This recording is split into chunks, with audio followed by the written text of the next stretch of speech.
afternoon, ladies and gentlemen, and welcome to another fantastic episode of Wholistic Kafe. Yep. I'm your host, Mario Panicucci, and this is my co-host, Jill Harris. Yes. Hi.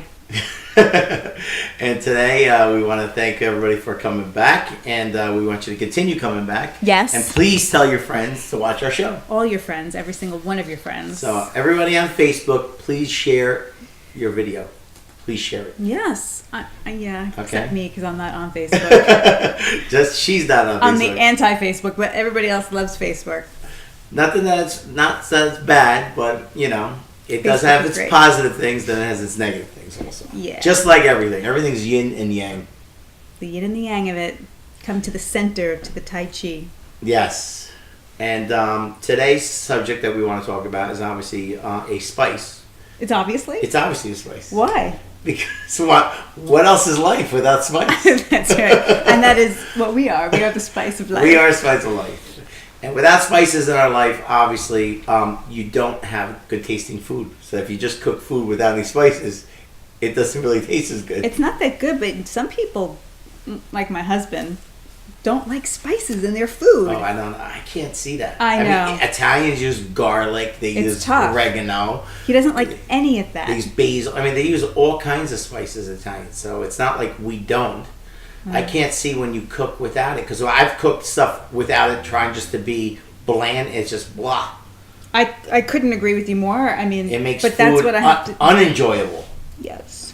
You know, and I think food should be healthy as well as enjoyable. Well, I agree, but he seems to enjoy it. I don't know how. I don't know. I know. I'm with you. I love spices. I love the spice we're talking about today. I love its mother tongue of India. And Yes, that's my favorite. and that is turmeric, or otherwise known as curcumin. Turmeric. All right, so Doesn't that make you feel happy just saying turmeric? yes, turmeric. Turmeric. I mean, it feels like to love. Or To love, love. exactly, like Yeah. to love. All right, well, actually, the curcumin. Excuse me. You want me to say what You this want- is? yes, So the botanical sorry. name. The botanical name. Yes. Please, thank you. Curcuma longa. Belonging to the ginger family, turmeric has been used in East India and the Middle East for thousands of years, and now one of the most highly prized spices in the world. Actually, it was saffron, right? Saffron has turmeric, I think. Yeah, well, that comes. The plant, if I just kept reading, Yeah. it says the name turmeric is derived from the Persian word for saffron, that very yellowy, orangey color that we see in curry, and which we were just talking about, which I love. and in turmeric. And well, the turmeric is the component for saffron is what makes turmeric the color that it is, and it makes the curry yellow. It makes mustard yellow. So India is still the primary producer of turmeric, along with Indonesia, the Philippines, and China. and then in the Caribbean. And the Caribbean. And the thing about turmeric that's mentioned here that I already am so tuned into is the use of turmeric for Ayurvedic medicine. Yes, and that's one modality I really would like to learn. I think you would love it. It's mean, an amazing modality. I mean, it has a great. It's very complementary to the kind of medicine that you like to do already. And I also love Chinese medicine. Yeah, turmeric. that's what I'm saying. If I could go back and go to school, but obviously not have to worry about bills. Yeah. I would go back to school and get a degree in Chinese medicine and Ayurvedic. And do you know that getting a degree in Chinese medicine is like going to medical school? It is takes like 4 years to do it. It does. Yeah. And I mean, they have like online courses you could take in it that are actually from China. Like I was looking into it, and it's it's like going back to school, obviously again, but they offer it for Americans to learn here. Well, yeah. I mean, I actually, I went to acupuncture school. Yes. Back like 10 years ago, I went for a year and a half, and it's really overwhelming the amount of incredible information that we are missing out on. Well, and in China, that's their primary. That's medicine. primary care. Its secondary is our care, conventional medicine. It's true. But it's it's snuck in its right dirty claws into it out there as well. Very dirty. But the thing about Chinese medicine and Ayurvedic medicine with curcumin and turmeric is that it's been proven time and again to be an anti-inflammatory medical aid. So now we're just kind of getting up to speed in our culture. Yeah, well, because we're so used to using anti-inflammatory drugs. That's Like ibuprofen. Yeah, and Tylenol, which is acetaminophen. I don't think that's anti-inflammatory, though, Tylenol. Do you have that in there? No, I don't know if it is exact, but I believe it does have anti-inflammatory. Not Tylenol, no. You sure? I'm pretty sure. I gotta check that one. Yeah, it's the ibuprofen and the other one that makes the COX-2. Anything that has it's a COX-2 inhibitor, meaning that's for the inflammation. We're gonna tell you next week who. We take bets on who's right.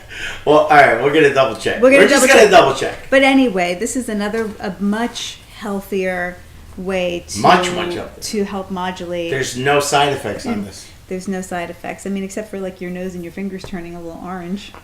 That's if you're using the actual spice, but you can take this in supplemental form as well. It's like that's in a pill form, you swallow it. So yes, you don't even have to. If you're one to not like, say, the taste, but now you're not going to get the benefits from using it in your food, you might as well use the supplement version. Absolutely, yeah. If you don't happen to enjoy the flavor, which is pretty mild, but it's different than the usual. I mean, I enjoy it. I put it on my eggs. You know, I'll make a scrambled eggs and I just sprinkle it on it. That's Either a great idea. Cooking with it, or sometimes I'll do a sprinkle on top after it's cooked. Yeah. Just so you're getting more of the purified. It's not cooked out. Yeah, and it doesn't really have much of a flavor. No, it doesn't. I mean, it has a little bit, not much. I find it mild, it's but mild, everybody's different, so. It's mild, but what inspired me to do the information, first of all, I used the spice, so I do know its properties and its health benefits. But what inspired me is I'm coming more into contact with people and family and friends that are getting cancer. And I know this is it's got research on PubMed.gov that people could look up, and it shows you it works for cancer. Right. Well, I guess if the premise is cancer is an inflammatory-based disease. But right? it's showing that curcumin, or turmeric is it's saying it's safer, obviously, and just as good as chemotherapy would be. Wow.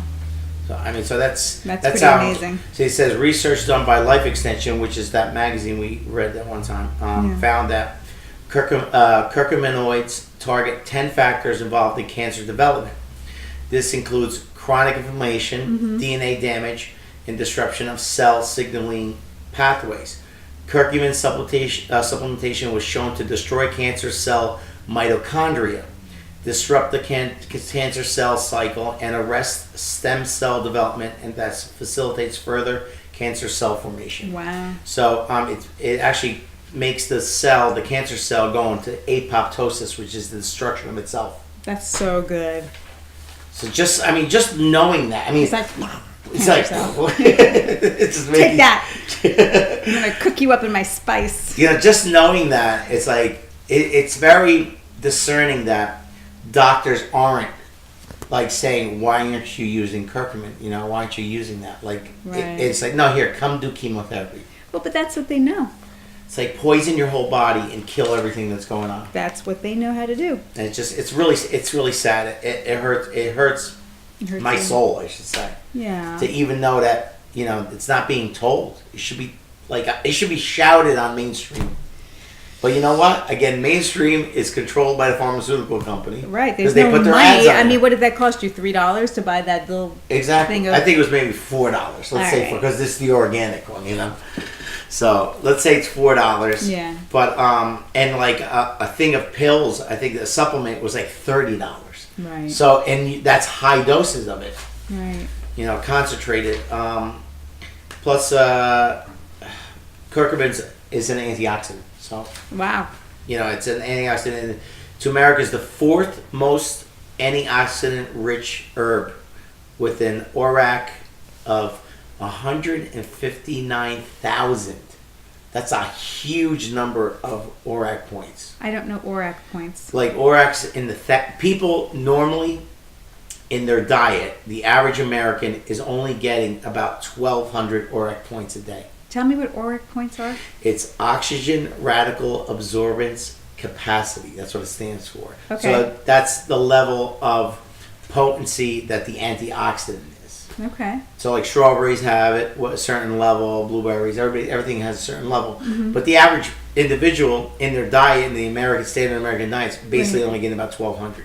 Okay, and you need... You need like 35,000 to 100,000 to really combat cancer. A day. Yeah, because they actually in studies they've shown that people in across the world that have the highest number of people living over 100 years old, they found out that their ORAC levels that they get in their body are about 25,000 on the average. Right, and we're only getting 1,200. They must be eating a lot of fruits and vegetables. That and using spices and that are high in antioxidants, so that we're not getting and they are. And you're talking about third world nations. Mm-hmm. You're not talking about. I get that. The people in the third world nation that we're supposed to be so advanced that we're getting the worst of everything, and they're surviving actually much better than us. Well, there's a kind of a sterility involved in our culture, that there's very little richness. There's not this exposure to the depth of like culinary arts and the use of spices and variety. Yes. And that's just, there's a lot of loss in being so advanced. And also, you have in your sheets that it's great for blood sugar. It is great for blood sugar. I mean, it's like you said, because it's a primary oxidant. I'm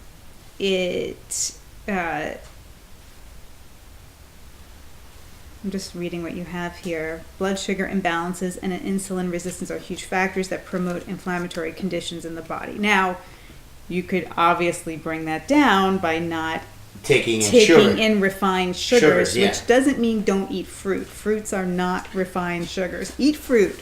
Eat a lot of fruit. But elevated blood sugars create hazardous glucose cross-links with proteins.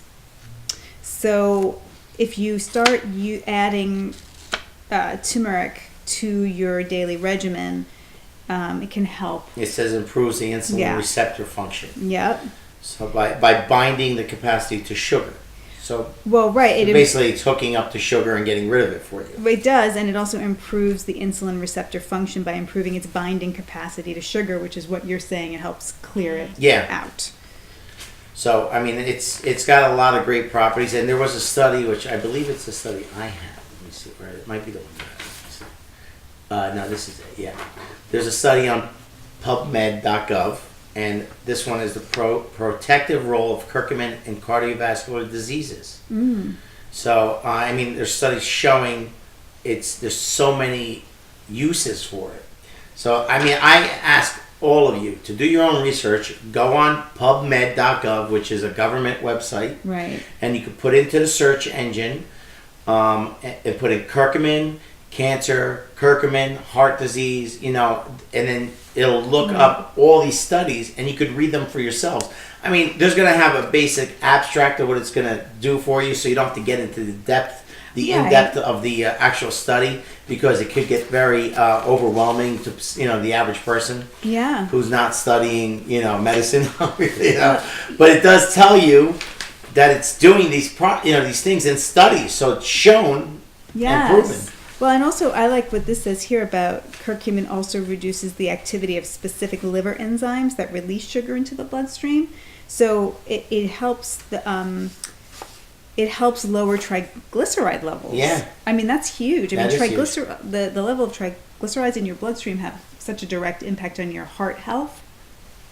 So it's not only about that's why when blood people sugar always say and cancer, it's also about heart disease. That's why when people are so concerned with their AOC, their number, what's their sugar number, but then their triglycerides could be really up. Yes. Well, usually that's how it works. They work together, unfortunately. I mean, but sometimes they can have a lower number by taking their insulin, but the triglycerides are still high. Well, exactly, because you can't hide from your body what you're eating. The drugs are just lowering the sugar that's being measured. Right. It's the same thing with a statin. It's It's forcing cholesterol down, but it's not getting rid of the problem. No, because it's not only forcing your triglycerides down; it's forcing all of your cholesterol levels down. Yes. And So if you try curcumin, or turmeric, which turmeric is the actual spice that you're buying. Yes. It comes from a plant that it's like basically a root. So if people know ginger, I know most people know what a ginger root looks like. Yeah. It looks the same. Yeah. It's similar in look, but it's just that orange. Right, You know? right. And it's the same. You could buy raw turmeric root. sure. You know? Most people don't, but you No, can. no, but I'm saying if you went into like say one of those like Indian Right. supermarkets, and you could grab it there and you get the root directly. Yeah. It's like fresh out of the ground, and I mean that's the best. Obviously, this is processed for us to use. So this one's by Simply Organic, That's a good brand. I like which them. all my spices are Yeah, Simply same, Organic. Same here. Those are all the ones I have are Simply Organic. It gets a little expensive, but you know what? You don't use a ton of that. You don't use a though. ton of It's it. like a sprinkle, you know. So there's many diseases which curcumin is effective for.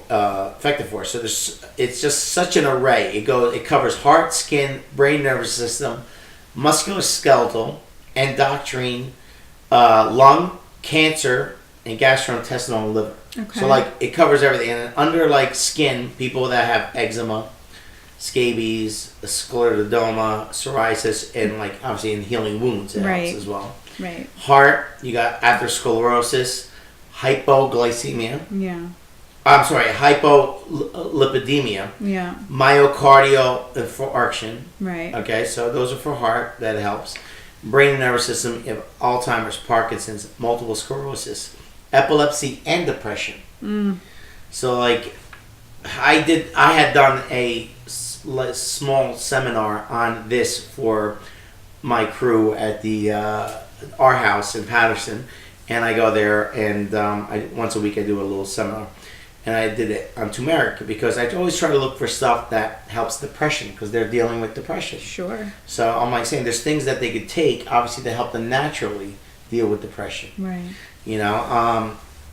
There's one gentleman who goes there. He has epilepsy and depression. Oh. He has seizures. Oh, poor guy. And this guy's on all these medications tells me they're not working for him. So like they're not working. What a shock. So he's asking me, can you please find something for me to start taking? Oh, that's so sweet. It is nice, And then for people with arthritis, musculoskeletal, that would have been me, but osteoporosis Yeah. helps with your joints. It lowers inflammation. So if you have these problems, Yeah. it's great for your just joints. like all over, like amazing healing to all the systems. And like I was saying with cancer you have breast, prostate, colon, brain, skin, bladder, stomach, kidney, esophageal, and pancreatic.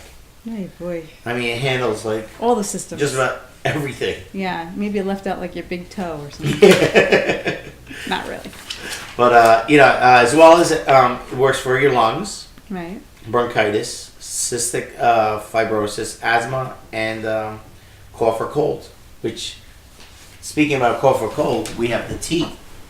Yes. We have turmeric tea. This is turmeric and ginger. Yes, that's a really good one. That Yeah. one is a green tea base, right? It's a green tea. This is the one I'm actually drinking That's right your now. tea, yes. And then the other one you have is what? It's body dynamic. It's turmeric and cinnamon. So that Which it has, cinnamon has great properties. Cinnamon works really beautifully with turmeric. Yeah. It really warms the body. I mean, we'll talk about cinnamon another day, but together, the Republic of Tea Company made both of those teas, and Republic of Tea as a company comes up with these very interesting Combinations. biodynamic combinations. They're very interested in supporting health through their production of tea. And I first came in contact with this company at Esalen Center, which is a retreat center, a really old, like 1960s crunchy granola, like hippie 60s hippie scene on the beautiful cliffs of Big Sur in California. And they have really beautiful teas, but these teas really, they focus on the value of turmeric, and you can sip on that a couple times a day and you're getting this infusion Exactly. of anti-inflammatory, anti-cancer, everything. And instead of like bad. picking up a cup of coffee. That would be a good idea. If you could start replacing your coffee. Yeah, I mean, listen, green tea has caffeine. Oh, in it does. So if you want, like, you're like, oh, I need that caffeine buzz in the morning. You could get it, yeah. You could get it from this tea. And at the same time, you're lowering inflammation in the Yeah, body. it's really not caffeine that is the culprit. It's the hateful way that coffee is grown in so many pesticides instances. and insecticides. I mean, unless you're buying obviously organic coffee, you're drinking a better kind of coffee. But coffee in general, drinking too much is it hinders the adrenal glands. Yes. So it lowers your immune system. So in that period that you're drinking coffee, it lowers your immune system. Right, and it drains your adrenals. Yeah. It's so that's why maybe staying away from the coffee and replacing it with this. Oh my gosh. Tremendous. And you may go through a little transitional period while you make that change, but it's worth it. I think it's more a psychological than it is physical. I think people if they give up coffee and have no caffeine replacement, then you're going to get a headache right away. But I think it's also the chemicals that are in these coffees that obviously your the Starbucks, detoxing. your Dunkin' Donuts, like those companies have stuff in there that horrible. That's highly addictive. It's like giving up cigarettes. It's the tobacco, but it's also the nicotine and all of the chemicals. And the chemicals, the 4,000 chemicals in the formaldehyde, when you're used to inhaling a level of chemicals that create those neurotransmitter responses, then you just do. But it's okay because you'll survive. You'll be okay. Instead of going out there and putting a damper on your adrenal glands, enough. Just go back and start over. Start with day one. It's a new year. We're in February, so definitely do something new. And it's the Chinese New Year today. And it's the Chinese New Year. That's right. Yay! So let's start it with a brand new Chinese with some Chinese tea. Chinese tea is the year of the monkey. All right, so everyone go out and grab yourself some turmeric and ginger, a green tea, which is a great way to transfer from coffee to tea. Do it. All right, God bless and hope to We're see you. doing it. We're doing it. I'm drinking it right now. Me too. Take care, guys.